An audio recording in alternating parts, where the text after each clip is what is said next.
Je trouve que c'est intéressant de parler du végétarisme dans les mouvements religieux judéo-chrétiens antiques, donc primitifs, qui par définition sont nés euh, en même temps que les premières églises chrétiennes, mais c'est des mouvements qui sont composés de juifs majoritairement, qui pour certains même refusent les païens.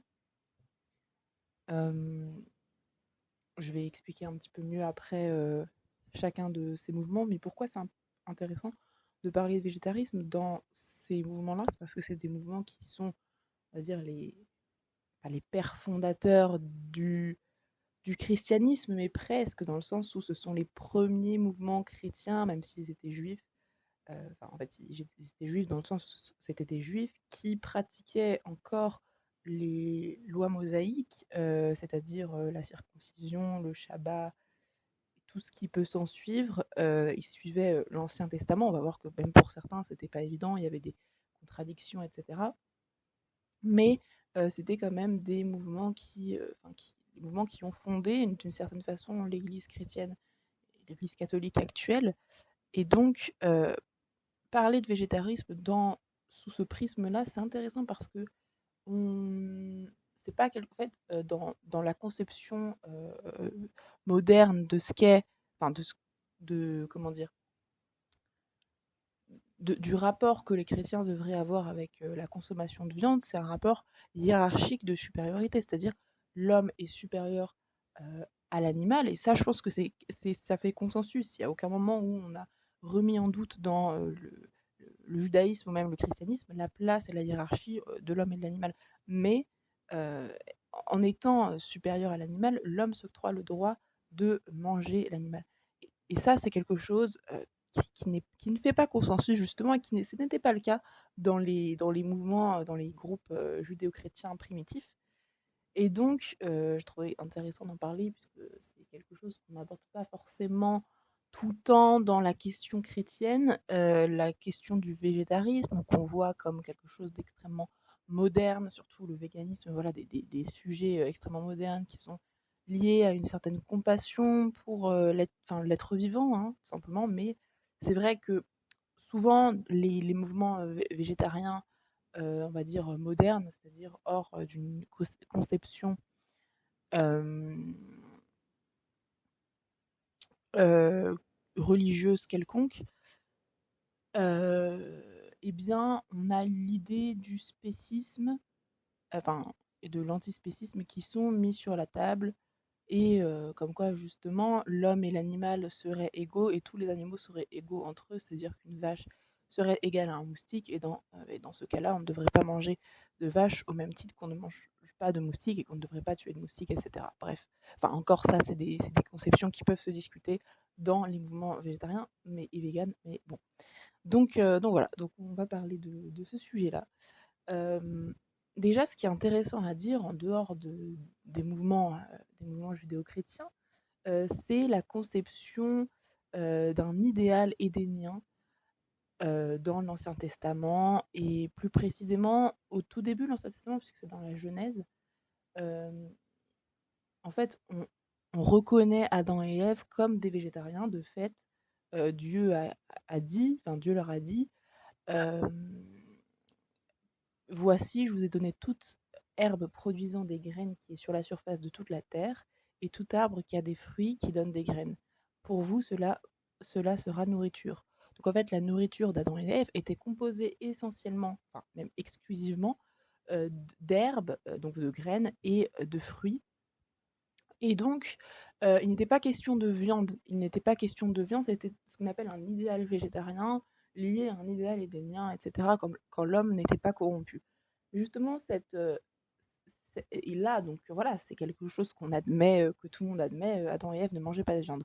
Cependant, cette autorisation de manger de la viande, elle est venue après le déluge, en fait. Dieu aurait fait une concession face à la corruption humaine et donc aurait autorisé de manger de la viande parce qu'on le sait, le déluge a eu lieu parce que les humains étaient trop pécheurs, parce que les humains étaient trop corrompus. Euh, Donc Dieu nous a fait une concession entre guillemets. Mais même cette vision-là des choses, elle est réfutée pour certains groupes judéo-chrétiens, on va le voir tout à l'heure. Euh, on en reparlera plus en profondeur. Et si on reste encore une fois sur l'Ancien Testament, sur la parole de Dieu en elle-même, on a bien évidemment le cinquième commandement du Décalogue, tu ne tueras point, qui, pour certains groupes judéo-chrétiens encore, est considéré comme un appel à ne pas tuer, que ce soit des êtres vivants évidemment, et aussi tout ce qui est vivant, c'est-à-dire des animaux, enfin des êtres humains et des animaux. Donc voilà. Et ensuite, si justement on parle des premiers disciples de Jésus, donc les groupes judéo-chrétiens primitifs, donc on a les Ébionites, les Nazaréens, les Écazaïtes, on en a beaucoup, les Écazaïtes, pardon, on va s'attarder sur plus les Ébionites et les Écazaïtes, parce que c'est ce que j'ai trouvé il y avait le plus de matière, enfin parce que les Nazaréens en fait c'est peut-être un groupe aussi, je sais pas à quel point les Nazaréens ont été plus ou moins influents que les Ébionites et les Elkazaïtes, mais j'ai trouvé beaucoup plus de choses sur les Ébionites et les Elkazaïtes et j'ai trouvé pas ça plus intéressant, mais en fait les Nazaréens pouvaient tout simplement se substituer aux deux autres. Bref, donc pour donc déjà qui sont les Ébionites et qui sont les Nazaréens, déjà on parlait des Ébionites, c'est un groupe que, que j'aime énormément, non, mais si, en fait, je trouve ce groupe religieux très intéressant parce que déjà ils vivaient dans on va dire, dans un mode de vie christique, c'est-à-dire que voilà, ils faisaient don de pauvreté, euh, alors même que, comment on peut définir les Ébionites? C'est selon eux, Jésus n'est pas de nature divine. Jésus, en fait, est né de l'accouplement entre Marie et Joseph, donc la Vierge Marie ne serait pas vierge, tout simplement. Et en fait, il aurait été élevé au rang à la base, c'est un prophète, en fait, c'est un peu comme la vision coranique, la vision musulmane de Jésus, Jésus comme prophète.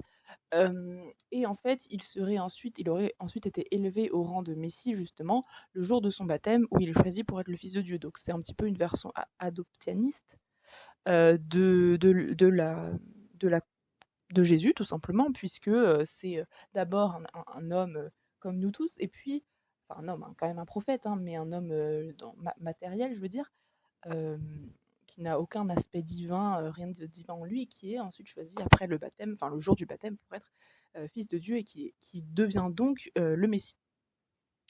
Et donc, bref, donc les Ébionites, c'est ça leur conception. Et ensuite, leur mode de vie, eh bien, comme j'ai dit, c'est des gens qui vivent dans l'ascétisme le plus total, ils font don de pauvreté, et justement, ils ne mangent pas de viande. Ils ne mangent pas de viande pour plusieurs raisons, en fait. Déjà, pour une raison totalement, j'ai envie de dire, euh, une raison sanitaire pour eux, enfin sanitaire et par extension spirituelle, puisque Saint Basile aurait déclaré par exemple le corps alourdi par des plats de viande serait frappé par les maladies, alors qu'un mode de vie modéré fait un corps sain et fort et coupe le mal à la racine. Les vapeurs de viande obscurcissent la lumière de l'esprit.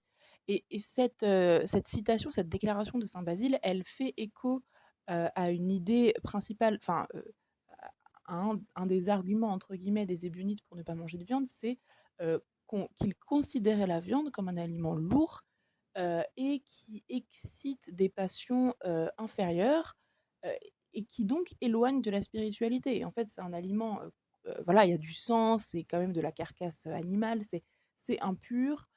Et c'est opposé à un régime strictement végétal qui est en fait qui est meilleur aussi pour la santé selon eux.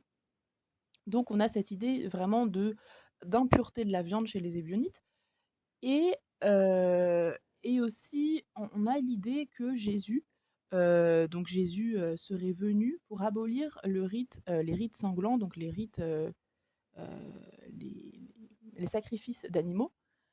Euh, et dans l'évangile des Ébionites, donc c'est un évangile dont on a retrouvé quelques extraits, mais on a vraiment perdu une grosse partie de, des écrits, il est écrit donc, que Jésus aurait déclaré « Je suis venu abolir les sacrifices sanglants, et si vous ne cessez pas d'offrir du sang et de la chair, la colère de Dieu ne cessera pas de s'abattre sur vous. » Donc on a vraiment ici un Jésus comme abolisseur de justement ces rituels, et on n'a pas un Jésus, comment dire, pas révolutionnaire, mais on n'a pas un Jésus qui vient abolir justement la loi mosaïque, pas du tout. D'ailleurs, enfin tout le monde le dit, en tout cas tous les groupes judéo-chrétiens, et c'est pour ça qu'ils ont juifs en plus primitifs, le disent, Jésus vient accomplir la loi. Mais sur cette partie-là précisément, sur les rites sanglants, en fait, Jésus viendrait l'abolir. Et en fait, il vient abolir le culte du sang qui, selon les Ébionites, est un passage, un passage falsifié de la Bible, c'est-à-dire tous les rituels à Dieu et même la concession diluvienne, eh bien, ce serait falsifié. Ce serait un faux ajout à la Bible et la vérité se trouve dans l'idéal édénien dont on a parlé tout à l'heure. Et après, comment il le prouve en fait certaines choses, parce qu'il y a quand même des arguments qui vont à l'encontre de ce qu'il prône, par exemple le cas de Jean le Baptiste, parce qu'en fait les évangiles canoniques indiquent que Jean le Baptiste mangeait des sauterelles, qui est dit acride, et du miel sauvage. Et en fait, l'évangile ébionite, donc les Ébionites, ont selon la traduction ébonite, ce n'était pas écrit acride, donc sauterelle, mais ancris. Ancris qui signifie gâteau de miel. Donc en fait, c'était une erreur de traduction, tout simplement, parce qu'il y a peu de lettres qui divergent entre acride et ancris. Et donc, le régime de Jean le Baptiste, ce n'était pas des sauterelles, mais des gâteaux de miel. Et c'est pareil pour le dernier repas de Jésus, où lors de la Pâque, on est censé justement, selon la tradition, manger un agneau, l'agneau pascal. Eh bien, l'évangile ébionite, encore une fois, selon eux, la traduction a été falsifiée, et donc on a, euh, on a, euh, on a un Jésus qui aurait dit, selon eux encore, je n'ai nullement le désir de manger de la chair avec vous pour cette Pâque. Donc ça ferait de Jésus un être végétarien en plus de Jean le Baptiste. Donc voilà le cas entre guillemets des Ébionites, qui est un cas très intéressant, qui était, selon les preuves qu'on en a, qui avaient un régime 100% végétarien. Et ensuite, on a le cas des Elkazaïtes. Donc, les Elkazaïtes ont une conception totalement différente de Jésus par rapport aux Ébionites, puisqu'ils considèrent Jésus comme un ange. En fait, c'est un groupe un petit peu plus mystique, un petit peu plus, vraiment qui diverge des autres groupes judéo-chrétiens, notamment les Nazaréens et les Ébionites, en ça qui sont vraiment ils ont ce truc mystique, on va dire, puisque pour eux, le Christ donc a migré de corps en corps en partant d'Adam, et ensuite tous les prophètes, il est arrivé à Jésus. Et donc c'est ce qu'on appelle la métempsychose, donc c'est le fait une seule âme puisse prendre l'apparence de différents corps. Et donc ils ont cette conception-là de Jésus, donc vraiment un être divin, un être angélique. Et donc les Elkazaïtes aussi étaient végétariens. Déjà, on a quelque chose qui m'a paru intéressant, c'est leur vision de la destruction du second temple, puisque le temple a été détruit une première fois, et il a été détruit une seconde fois en l'an 70 par le général romain Titus, après le siège de la ville. Enfin bref, il a détruit le temple. Et donc, pour les Elkazaïtes, la destruction du temple de Jérusalem n'était pas un désastre, mais au contraire, c'était la punition divine d'un culte sanglant, donc les rituels d'animaux, les sacrifices d'animaux, qu'ils considéraient, les Elkazaïtes, comme corrompus. Donc un peu la même vision que les Ébionites sur ce point-là.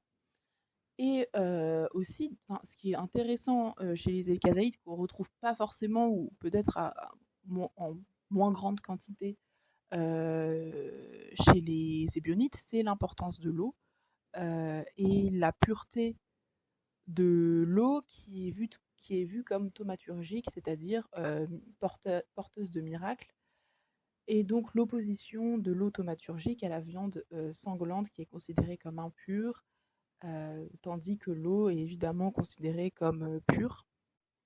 Et effectivement, l'eau, elle était utilisée partout, que ce soit pour les ablutions, même pour des bains d'eau glacée, euh, même les baptêmes, notamment le baptiseur Jean le Baptiste, qui établissent la reconnaissance du christianisme. Et Jésus lui-même s'est fait baptiser. Enfin, l'eau est présente absolument partout. Et d'ailleurs, les premiers théologiens, donc les pères de l'Église, pardon, ont projeté sur l'eau toutes les interventions miraculeuses de l'Ancien Testament. Et effectivement, il y a le déluge, il y a le passage de la mer Rouge, il y a le Jourdain, donc le fleuve des miracles, sanctifié justement par le baptême de Jésus. Donc voilà pour l'eau, la conception de l'eau pour les Elkhazaïtes et surtout à quel point elle s'oppose, selon eux, à la viande qui serait considérée comme impure. Enfin, en fait, la viande, c'est le sang, c'est impur, etc., etc. Et comme l'importance de l'eau est un des fondamentaux en fait de la religion, en tout cas du mouvement elkhazaïte, évidemment que ça ne va pas avec le fait, enfin ça ne peut pas collaborer avec le fait de manger de la viande. Voilà. Donc ça, c'était vraiment, on s'est penché sur le mode de vie et la conception du végétarisme dans les mouvements judéo-chrétiens, notamment elkhazaïtes et ébionites. Mais en dehors de ces mouvements-là, on a dans les mouvements primitifs chrétiens, même des mouvements qui ne sont pas judéo-chrétiens, euh, des, euh, des idées de végétarisme.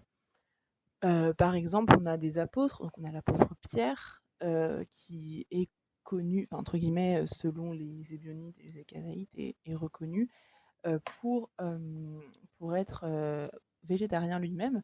Dans son serment 12 des Homélies clémentines, il dit, je cite, manger de la viande est tout aussi toxique que la pratique païenne consistant à vénérer les diables par des sacrifices et des fêtes impures. En participant à de telles pratiques, l'homme partage le repas des diables. Et ensuite, il décrit sa propre alimentation comme le fait de manger du pain et des olives. Et il mange aussi un petit peu de légumes. En fait, ça c'est quasiment exclusivement du pain et des olives. Et en aucun cas, il va y avoir de la viande dans son régime. Et après, on a d'autres sources, notamment Clément d'Alexandrie, en parlant de Matthieu, donc l'apôtre Matthieu, il va dire qu'il ne s'était nourri uniquement de végétaux et ne touchait pas à la viande, tout comme Pierre, tout comme également Jacques le jeune, donc c'est considéré comme le frère de Jésus selon certains chrétiens. Il me semble que pour les catholiques, ils le considèrent comme le cousin de Jésus. Enfin bon, c'est vraiment de toute façon quelqu'un de très important dans le christianisme primitif. Et donc pareil, Jacques le jeune n'a, selon lui, jamais consommé de boissons enivrantes, donc du vin, ni d'êtres vivants. Et en fait, c'est Hégésippe qui dit ça. C'est pas Clément d'Alexandrie, c'est Hégésippe, donc c'est un écrivain ecclésiastique.